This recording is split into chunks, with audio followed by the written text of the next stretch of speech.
Sir चला निघूया. Sir काय झालं? काहीतरी लपवता तुम्ही माझ्यापासून. काय झालं सांगा सर.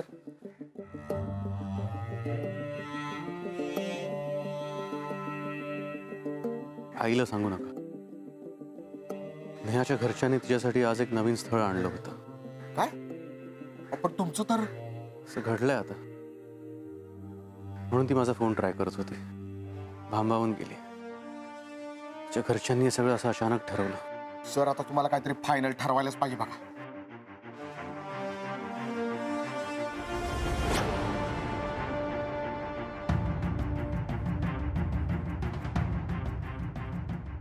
आम्ही संगीताला पोलीस स्टेशनला घेऊन जाणार आहोत. तिची चौकशी करून मग पाहू काय करायचं ते.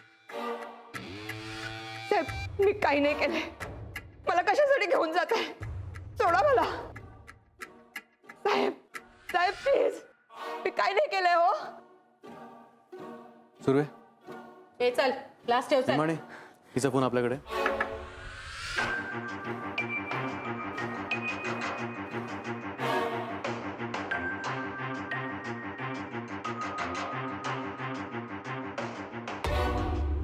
शरद. हो साहेब. तू इथेच राहतोस ना आउट हाऊस मध्ये? हो साहेब. आणि काय करतोस घरातलं काम? हो म्हणजे साहेब होते तोपर्यंत त्यांच्याबरोबर असायचो. आता मी घरातलंच काम करतो. आणि ज्या दिवशी धनंजय सरदेसाई बेपत्ता झाले त्या दिवशी तू त्यांच्यासोबत का नव्हतास? नाही साहेब मला बरोबर नाही घेऊन गेले. ओके.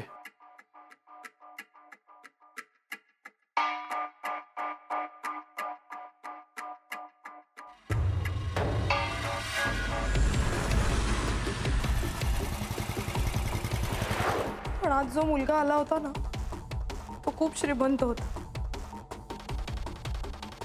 मम्माचे डोळेच चमकले त्याची श्रीमंती पाहून. हे दागिने मोठ्या हौसेने या बांगड्या मी नेहाला लग्नात घातल्या असत्या. त्याऐवजी या घरासाठी वापरल्या गेल्या तर बिघडलं कुठं? माझं जर जबरदस्तीने दुसऱ्याशी लग्न लावलं ना तर मी सुसाईड करेन. खरं सांगू का, आज मी मनापासून खुश आहे. इतकं छान स्थळ सांगून आलंय माझ्या नेहासाठी. खरंच.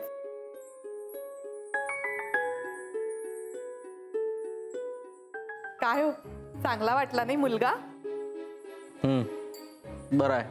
बरा काय, आणि सगळ्यात चांगलं म्हणजे त्याचा उत्तम चालणारा बिझनेस आहे.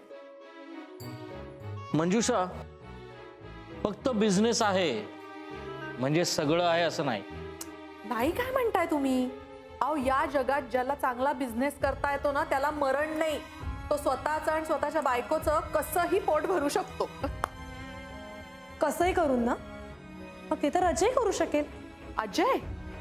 अगं आत्ता त्याला तुला साधा वेळ सुद्धा देता येत नाहीये. लग्नानंतर तर काय आनंदच होईल मग. अगं पण हे सगळं तूच का ठरवतीयस? कारण मी तुझी आई आहे आणि मी जास्त पावसाळे पाहिलेत तुझ्यापेक्षा. मग मलाही पाहू दे ना. फार तर काय होईल, आम्ही गरिबीत राहू. डोकं ठिकाणावर आहे का तुझं? गरिबीत राहू काय गरिबीत राहू? उद्या लग्नानंतर जर तुला वाटलं की आपला निर्णय चुकलाय तर काही करू शकणार नाहीस. मग मला असं काहीही वाटणार नाहीये. त्याची मला खात्री नाही. पण हा माझ्या आयुष्याचा निर्णय आहे. इतके वर्ष तुझ्या आयुष्यातले सगळे निर्णय आम्ही घेतले. आता तुला अचानक अक्कल आली का? मंजुषा, पण मला असं वाटतं आपण नेहाचं मत विचारात घ्यायला हवं. देऊ दे ना, तिचं मत देऊ दे तिला. पण तिच्यापेक्षा आपलं मत हे जास्त महत्वाचं असणार, हे नक्की.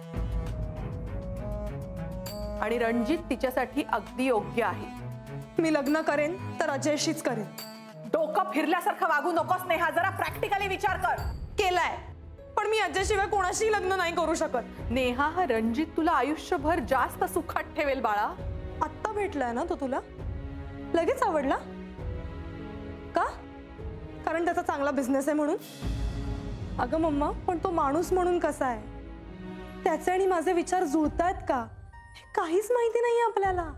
अगं कळेल की, भेट त्याला 4 वेळा, सगळं कळेल. आणि 4 भेटीत ना साधारण माणूस कळतो, अंदाज येतो. आणि खरं सांगू का नेहा, हे विचार पटणं ना सिनेमा नाटकात ठीक असतं.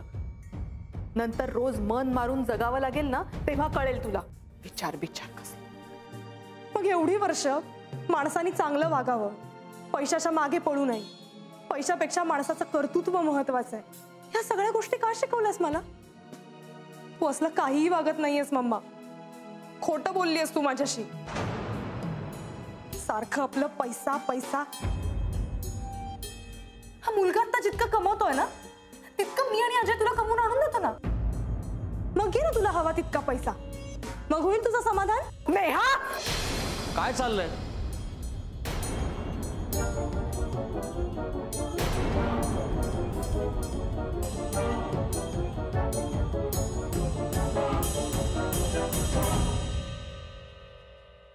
संगीताला सोडतील का पोलीस स्टेशन मध्येच ठेवतील? ते ती काय बोलते त्यावर अवलंबून आहे. संगीताने रणजितचे फोटो काढले? हो ना, मलाही धक्का बसला ते बघून.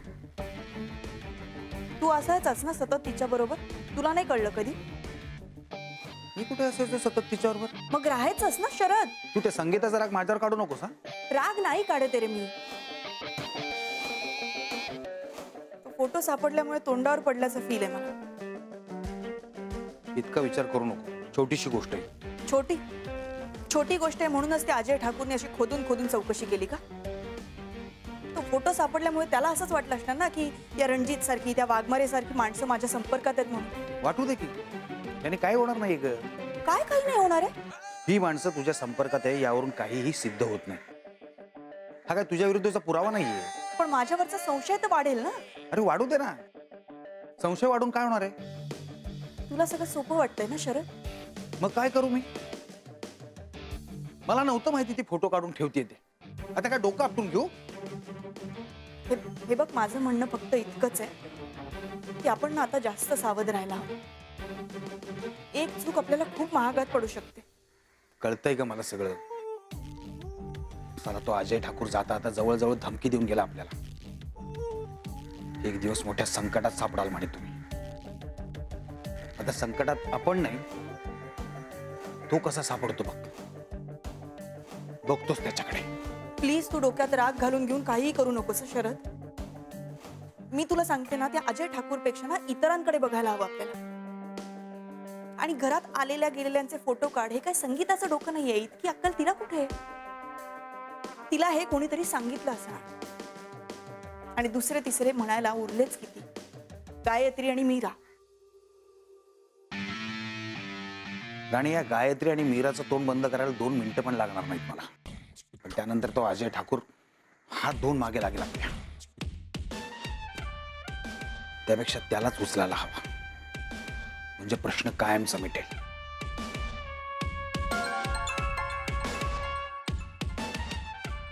रणजितचा फोन. हो, मला वाटलं पोलीस स्टेशन मधून आला काय. हा बोला रणजित. नमस्कार मॅडम. अहो लई इझी काम दिलं तुम्ही मला, फारच लवकर झालं बघा. म्हणजे? अहो ती नेहाची आई जवळजवळ वाटच बघत होती माझी, म्हणजे माझ्यासारख्या मुलाची. आता म्हणलं असतं ना, आता लग्नाला तयार झाली. आईला नाही, मुलीला पटवायचंय तुम्हाला. बस मस्करी करता काय मॅडम तुम्ही माझी? अहो पण मी सांगतो मॅडम, ती मुलगी ना तिच्या आई बापाच्या शब्दाच्या बाहेर नाही. लय साधी वाटली मला. आई वडिलांना म्हटलं का लगेच तयार होईल लग्नाला. हो मॅडम, अहो इतकी गुड न्यूज दिली मी तुम्हाला. काही आनंद काही साजरा करा की नाही? गुड न्यूजच आहे ही, पण असा आनंद फोनवर कसा व्यक्त करणार ना. तुम्ही या बंगल्यावर, मग बोलूया. हा चालेल, ठेवतो मॅडम. हा तू पोलीस स्टेशन बाबतीत काय म्हणत होतास? हा, त्या बयाला आता पोलीस स्टेशन मध्ये नेलंय. तिथे काय बोलणार आहे काय माहिती. ते काय, तिच्याकडनं सगळी माहिती काढून घेणार. ते तर करणारच ग, पण हिला नेमकं काय माहिती आणि त्यातलं ही काय काय सांगणार आहे याचा अंदाज येत नाहीये ना.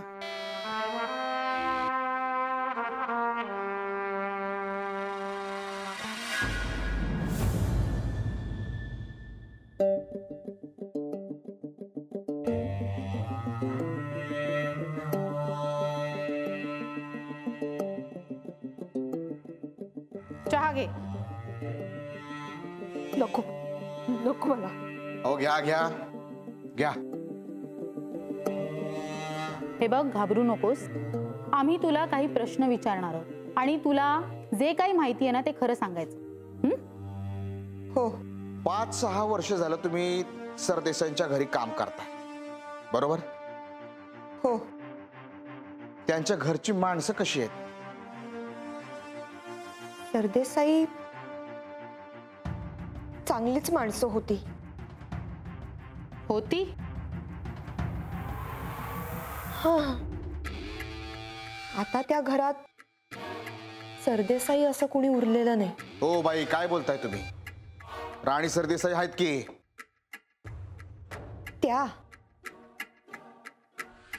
त्या नावालाच सरदेसाई आहेत. बाकी त्यांच्यात सरदेसाई असं काही नाहीये. संगीता, तू काय बोलतेस ते तुला कळतंय ना? तू जे पण काही सांगणार आहेस त्याची नोंद होणार आहे इथे. आणि तोच पुरावा म्हणून सुद्धा वापरला जाईल. बरं मला सांग, राणी सरदेसाई तुझ्याशी कशा वागतात? सांगा सांगा. नोकराशी वागावत तशा वागतात. म्हणजे कसं, चांगलं की वाईट? साहेब, नोकरांशीही चांगलं वागता येतो. गायत्री मॅडम घरी असताना कधीच कुणाचाही आवाज चढलेला नाही.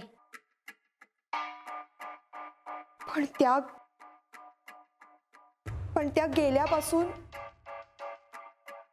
आम्हाला आरडाओरड्याची सवयच झाली. तुम्हाला म्हणजे?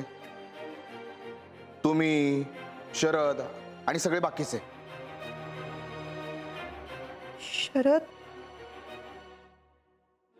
शरदचं माहित नाही, तो नंतर आला ना. मला खूप वाईट वाटतं. बर. धनंजय सरदेसाई असताना विकी, पटवर्धन आणि राणी सरदेसाई यांचे संबंध कसे होते?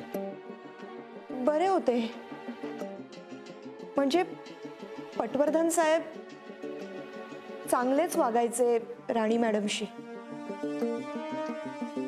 त्यांचा तो मुलगा फारसा आधी यायचा नाही घरी.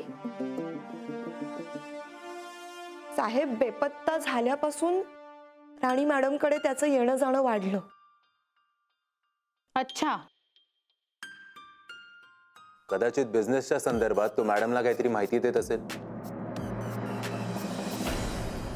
असेलही, पण तो मुलगा वेगळाच वाटायचा.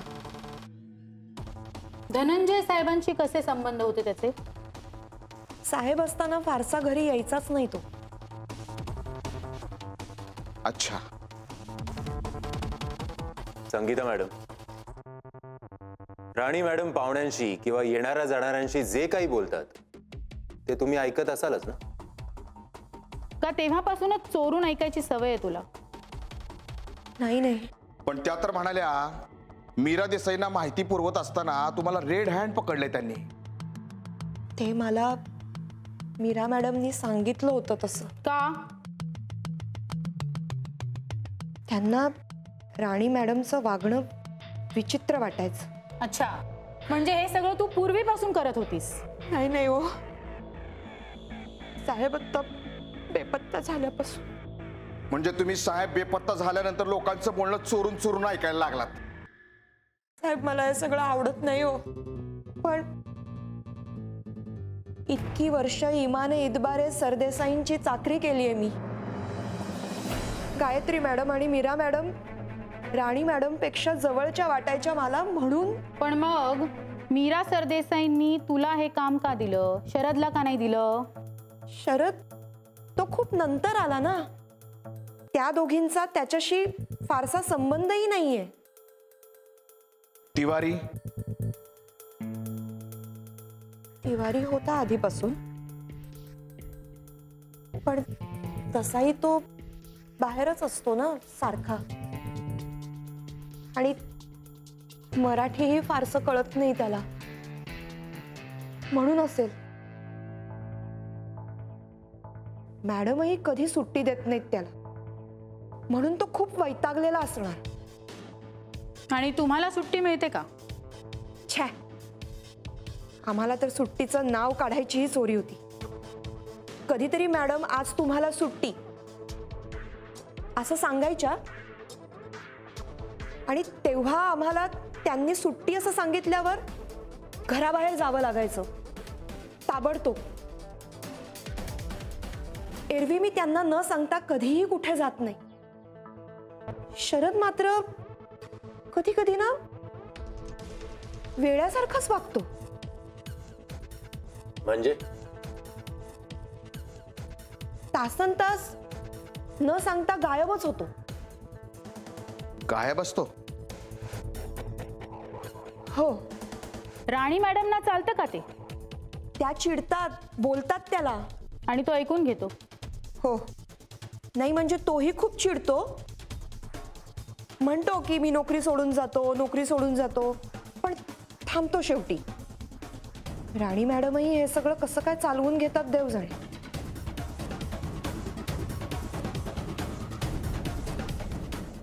काकू, नेहा आता घरी आली की मला सांगा बरं का. नेहा? हो. अहो आमच्या सचिनला ना आजकाल पिझ्झा बर्गर सारखं खायचं असतं. या आजकालच्या मुलींना ते बरोबर माहिती असतं. मग आपल्या नेहालाही माहित असेल ना, म्हणून म्हटलं ती आली तर विचारेन तिला. नेहा कधी येईल का नाही काही माहिती नाही मला. का? तिच्या आईने अजय नेहाला भेटायची बंदी केली. अहो पण का? त्यांना हे लग्न व्हायला नकोय म्हणून. अहो पण काकू, परवाच तर तुम्ही म्हणालात की यावर काहीतरी उपाय काढू म्हणून. अगं माझ्या म्हणण्याने काय होणार आहे? माझी खूप इच्छा आहे, पण त्यांना जर लग्नच मोडायचं असेल तर मी म्हणून काही ऐकणार नाही ते. पण काकू, तुम्ही तर माझ्याशी लग्नाविषयी प्लॅनिंग करत होता. वेडेपणा आहे तो माझा. मन ऐकायलाच तयार नाही. अजय नेहाचं लग्न होणार नाही हे पटतच नाहीये बघ मनाला. पण काकू, खरं सांगू का, मलाही आता काही कळेन असं झालंय. अजयला सुद्धा म्हटलं तू जा बोल त्यांच्याशी, तर तोही ऐकत नाही. पण ते का नाही ऐकत आहेत? उलट ते जाऊन बोलतील तर प्रॉब्लेमच संपेल ना. काय माहित, या केसच्या मागे आहे ना, त्यामुळे वेळच मिळत नाही म्हणतोय. भाऊजींचं तर भाऊजींचं. अहो आमचे हे देखील आजकाल त्या केसमुळे तहानभूक विसरल्यासारखं करतायत. कधी बघावं तेव्हा आपलं फोन तरी घेऊन असतात, नाहीतर कसले तरी विचारात तरी असतात, दिवस न रात्र. अजयने तर स्पष्टच सांगितलं, जोपर्यंत या केसचा निकाल लागत नाही तोपर्यंत मी दुसरा कुठलाही विचार करणार नाही. अहो पण म्हणून काय स्वतःच्या लग्नाचाही विचार करायचा नाहीये का? तो गुन्हेगार तिकडे मोकाट सुटला आणि माझ्या पोराची इकडे झोप उडाली. काय स्वामींच्या मनात काही कळत नाही बघ.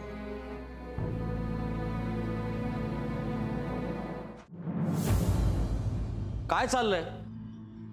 तरुण मुलीवर हात उचलतेस तू? नेहा,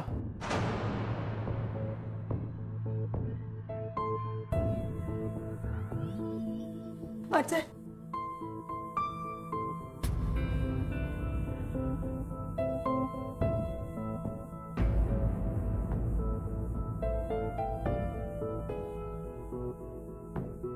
काय झालं नेहा? नेहा काय झालं? मी सांगते. Mamma please. त्यांना बोलू दे. बोला. माझ्याच घरात मला बोलण्याची परवानगी दिल्याबद्दल थँक्यू. मम्मा असं का बोलतेस तू त्याच्याशी? कारण नेहा, मला असं न सांगता न कळवता कोणी माझ्या घरी आलेलं आवडत नाही. सॉरी, मी जरा अचानक आलोय. पण तुम्हीच म्हणाला होतात की तू कधी घरी येत नाहीस, आमच्याशी बोलत नाहीस, म्हणून आलोय. हो, पण आम्ही आत्ता गडबडीत आहोत. कामं काय फक्त एकट्या तुलाच असतात का अजय? मान्य आहे मला, पण तुम्ही माझ्या निर्णयाची वाट पाहता असं तुम्ही मला म्हणाला होता, म्हणून मी आलोय. पण आता त्या विषयावर बोलायलाच नको आपण. का? कारण आता खूप उशीर झालाय. मंजुषा, अगं अजय काय म्हणतोय ऐकून तर घे. काय ऐकायचंय? किती वेळा त्याला निरोप पाठवला की तुमचं काय ठरलंय, काय निर्णय घेणार आहात, आमच्याशी बोला, ठरवूया आपण पुढे काय करायचंय. पण 1 नाही 2 नाही, त्याला 1 मिनिट सुद्धा वेळ नव्हता आपल्याशी बोलायला. आणि आता मला बोलायला वेळ नाहीये, कारण मी माझा विचार बदललाय. ठीक आहे, तुमची इच्छा. पण तुम्हाला मला काहीतरी सांगायचं होतं, एवढं तरी सांगा. मम्मा प्लीज नको. सांगा, मी वाट पाहतो. आत्ता नेहाला बघायला एक मुलगा आला होता. मुलगा आम्हाला आवडलाय.